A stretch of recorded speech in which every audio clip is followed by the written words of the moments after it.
What is new in CAIRS? What are we looking at? What is customized CAIRS? Can you tell us about that?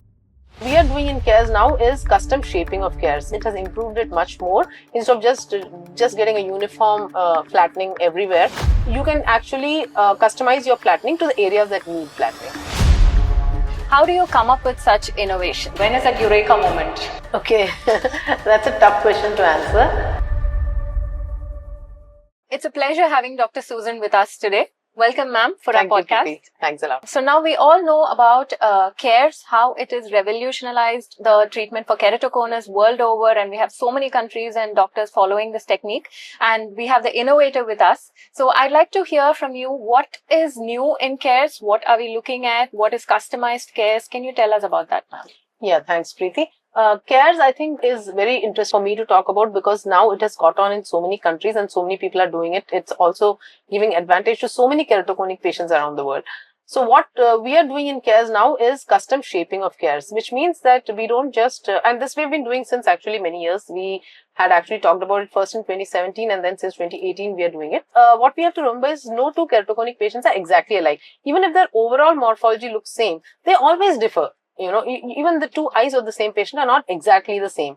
So you cannot just keep a segment there and think it will work the same way or it will get you the same reversal to normal, near normal or to as normal as you can get, rather, that would be the right word, in every patient. So what you have to do is you have to study that patient's characteristics, the cone's characteristics, his refraction, his, overall what his eye looks like. And then you customize each of the segments that you're putting, which means you actually change the shapes of the segment, the arc length, the width, the tapers, internal diameter, the external diameter, the depth. All these things are actually changed. And custom shaping, I think, has really changed the way we get our results. It has improved it much more. Instead of just getting a uniform flattening everywhere, you can actually customize your flattening to the areas that need flattening. So there's one question which I think the entire nation wants to know. When is Dr. Soosan coming up with her nomogram? Everyone keeps asking me about that. And they're all eagerly waiting for that, ma'am. Is there a timeline we're looking at? It is very close. I will say that we are getting very close because now we are able to do almost fully automatic planning. There is a little bit of refining that is still happening in terms of getting into a graphical user interface and things like that. I think once that is also done, it will be ready to release out. But as you know, we've already been using it for so many years now. And the only thing is to make it much more widely accessible, which is what I am working towards. They're all looking forward to that, ma'am. I'm sure you'll have a lot of takers because that's one thing which they struggle with and they reach out to us. And the other question before I close, I would like to ask Dr. Soosan, how do you come up with such innovations? When do you sit and think about these? How does that spark come in? When is that eureka moment?